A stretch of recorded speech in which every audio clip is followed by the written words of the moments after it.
Hi, welcome to Real Ramelle Live. I am here with Ann Foster. She is president and CEO of Phoenix House in New York, and she is here to help anyone or just give information to those who may be struggling right now since we've been in a pandemic and we've had to be inside most of the time, everything being closed down. She is here to help with information if someone close to you has an addiction or if they are dealing with mental health. So thank you so much, Ms. Foster. Thank you, Ramelle. Thank you for having me. Thank you so much for being here. So we will start with, how did you get involved with Phoenix House? Well, I've been in healthcare for over, I want to say this is my 29th year. And I spent most of my career working in the city hospital system in various healthcare positions. I did my undergrad work in biology and the sciences. I always knew I wanted to be in healthcare and to help others, just didn't know in what capacity. And after I graduated from college, I came back to the city and I went to graduate school and did my work in public administration and a lot of emphasis on public health. And so I found myself, very early in my career working in the hospital system. And my most recent opportunity was working at Bellevue Hospital as the senior executive for all of their psychiatry programs. And I absolutely loved it. Loved being able to support the physicians who work there, trying to help the patients to get better, the administrative leaders attempting to put systems in place so that we can, help individuals lead healthy lives. And after about 8 years of doing that at Bellevue, the opportunity to work for Phoenix House, which is a leader in substance abuse and mental health treatment, I thought it was a perfect fit for me to move into this space. And so I've been here about 3 years working at Phoenix House as their leader. Okay. For those who may not know, what does Phoenix House do, or where is it located? How, what is Phoenix House? So Phoenix House was founded in 1967 by a gentleman named Dr. Mitchell Rosenthal. He is a well-known, world-renowned psychiatrist and a leader in what's known as the therapeutic community. In New York, it was founded on the Upper West Side of Manhattan, and individuals got together to live in a brownstone in Manhattan, and they began what's known as the therapeutic community. He reached out to city government and state officials to secure funding for individuals who had an addiction. And early on, we knew that community was very strong and important in supporting individuals who had an addiction, suffered from addiction disease. Phoenix House grew to a national organization. We have 9 sites in New York City, and we have sites across the United States in California, Texas, the Mid-Atlantic, Florida, and New England. They're all independent, but we share what's known as like intellectual property. And we meet as a national executive team because the treatment modalities are the same pretty much at most of the Phoenix houses across the United States. There's even a model in the UK for the treatment that was started right here in Phoenix House in New York. So we offer residential treatment. People could come in, live with us for a period of time, depending on the state and insurances and so on. But it could be as short as 30 to 45 days to upwards of almost 2 years, where they're receiving counseling, group therapy, individual counseling, really beginning to try to repair their lives as it relates to addiction. In our mental health arm, though, there's community residents where individuals live with us for a very long time, and those are known as your seriously and persistently mentally ill population. And you have a team of staff that work with them to support how do they live, their daily living. These are individuals who are compromised in terms of being able to care for themselves or their families being able to care for them, and so they live with us. And we also have outpatient treatment programs where people who are functioning, they're in the community, they have homes, they have jobs, but they need support as it relates to addiction. So they come to us in an outpatient basis. And one of the programs that we're very proud of is called our recovery program. All the services are free there. It's peer driven. Individuals who have overcome addiction, they run the services that are there, and they try to provide the entire needs for individuals in their community. Right now, as you know, we're dealing with lots of food insecurity, so we do a lot of work around that, helping people with employment, helping people with referrals for housing, and then helping people who may be struggling with addiction and may need a higher level of service. So we offer the full, what I like to call the continuum of care in addiction and mental health. Oh, that is wonderful. That is so wonderful. What are some we're going through a pandemic still, and it's been hitting everyone very hard. How would you assess somebody who has someone in their family or friend with mental health? How should they be dealing with that person? Right. So first I have to share the disclaimer. I am not a physician or a Right, clinician, correct, healthcare executive. correct, Um, correct. been around it for so many years. And I think, the first and foremost is that, we have to check in on our loved ones. Okay, And none of us are exempt from what's happening with this pandemic. As I've told my staff and everyone that's around me in my circle, that I think this pandemic has opened up a wave of mental health and substance use issues for everyone. everyone. No one, is exempt from it. Whether you had a diagnosis before COVID, I think we all are suffering from the isolation, the depression, the not being able to go out and socialize as we normally do. We're in the holidays right now. Correct. Thanksgiving had to be different, and Christmas is going to be different. Kwanzaa is going to be different. And so I think the first thing we need to do is check in with one another, recognizing that we're all suffering from it. You don't have to have a diagnosis. We're all suffering during this pandemic. And so we need to reach out and get the help that we need. And that help will look different for different people.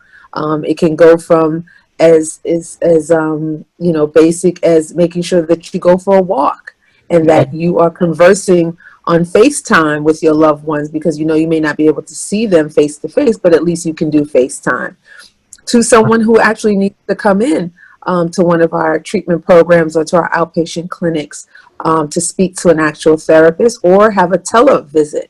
We also use Zoom and tele services to continue to, provide individual therapies for our patients. And then others, it may be more critical that they may end up having to go to your local emergency room, or they may be reaching out for a crisis visit where someone has to come into the home to see individuals. So there are resources available, but I think the most important is that whoever is in our circle, we need to be sure to check in with one another to make sure that no one gets lost during this pandemic. That is so true. That is so true. And I'm so glad that it's a place like Phoenix House that is available for anyone who needs it. Now, Mm-hmm. is there a specific group or who does the Phoenix House help, or is Right. everyone So capable? primarily, Go So ahead. primarily individuals with a substance use diagnosis as well as a mental health diagnosis. Okay. But what we know is that it's important, especially in our outpatient setting, to treat the family. So the family does not necessarily have to have a diagnosis, but you are related to or you are in relationship with someone who has an disorder or mental health. And so that individual may need support as well too. So we also treat the families of loved ones who are addicted or have mental health issues as well too. What is it about Phoenix House that stands out? Awesome. Well, what I would say as a leader of Phoenix House is that the individuals who work here, our workforce, and while we can be challenged with our workforce at times, um, the individuals who work at Phoenix House, many of them are individuals who are in recovery themselves, Okay. and that I believe they bring a special focus on ensuring that anyone who comes through our doors to have that ability to say to someone that I was where you once were or are right now, and look at me, and I've been able to overcome, and I've been able to accept my addiction and accept medication, and look how it's helped me. I think that is something that is a feather in our cap as an organization.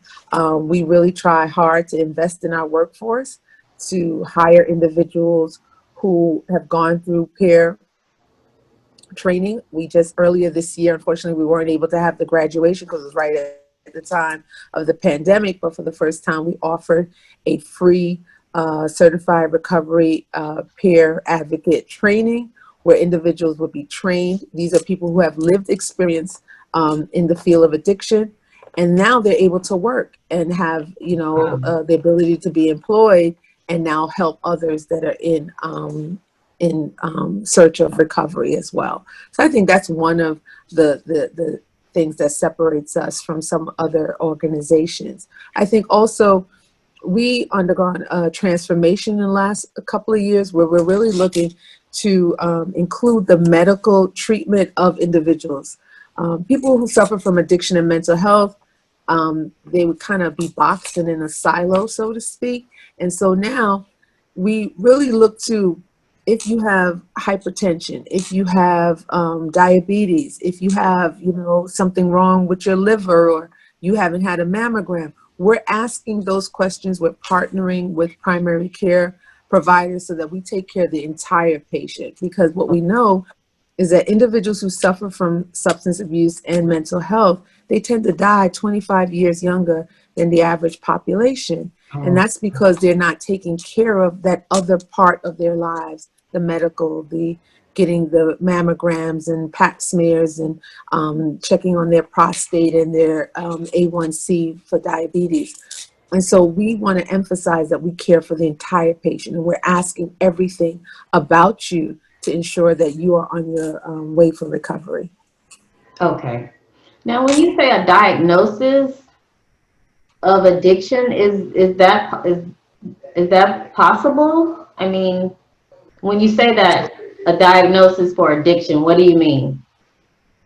Well, there are diagnoses for addiction, and I think it's interesting that you say that, because I think sometimes we are very clear on being able to say a diagnosis of you have a GI bleed or something wrong with your Okay, stomach, or you okay, have a diagnosis of an ulcer or something like that. But when we think of individuals who have an addiction or opiate addiction, we think, oh, they just getting high all the time, or they just like to right, smoke right, right. crack or something. But no, it is a diagnosis. There are some changes in the brain that happen, and addiction is a disease. It's not just that thing that you choose to get high, or you choose to be addicted to painkillers or so on. It is a disease, and we have to treat it as a disease. And there is a diagnosis, and there is a treatment. Because most people think when someone has an addiction, they're doing street drugs or they're doing certain other things. Is that what you mean when you say the diagnosis of an addiction? Correct, correct. I Okay, mean, it okay, includes all of that. It includes all okay. of that. But you do have diagnoses for addiction. Oh wow. Okay, Yeah. okay. So if I have a family member, is it something where I see them doing something or I know about them doing something? Am I able to bring them to Phoenix House? Absolutely, Okay, absolutely. And okay, again, our website is there, www.phoenixhouse.org, and you would click on the state, wherever you're closest to. But there's many treatment facilities throughout the United States. We're fortunate in New York to have a lot of organizations that treat individuals who suffer from addiction, but I'm sure, wherever. And then our federal agency, SAMHSA, Substance Abuse and Mental Health Agency, that's a federal government agency. If you go on their website, they have tons of information as it relates to substance abuse and treatment programs. Okay, what kind of other programs are available as far as mental health? What do you offer as maybe an alternative, or what other options do you have?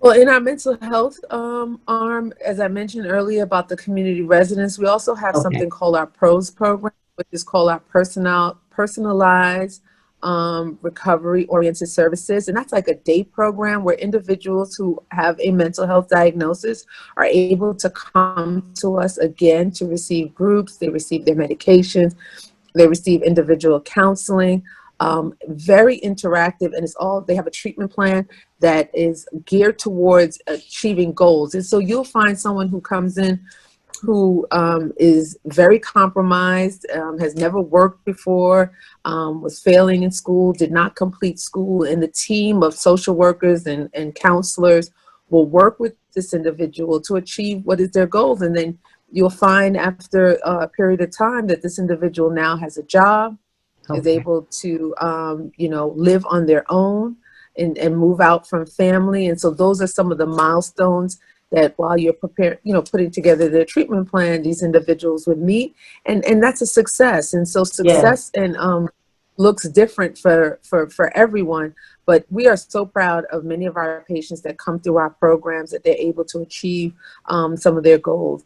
You'll see individuals when they first come in, there's a tradition here at our programs that we take a photo of our clients when they first come in, and then upon their completion, it's called their transformation, like a graduation, so to speak, and then we're giving them a photo as they're exiting. And sometimes the photos are like night and day of the individual, and you see the recovery of the individual while they're in our programs.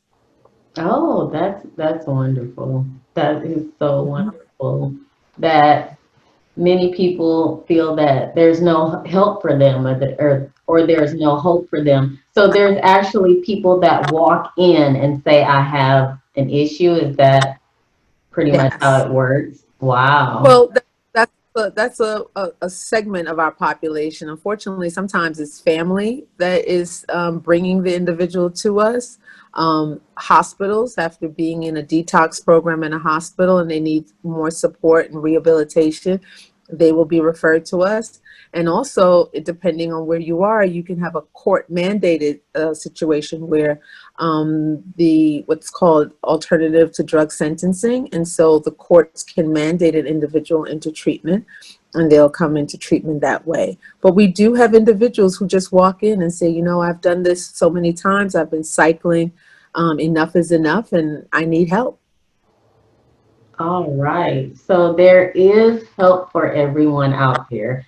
Phoenix House, New York City. Yes, in Long Yes. Island. New York City and Long Island. So there is help for those who need it. Does someone need to bring, or does a family member need to bring you, or does it work a different way, or?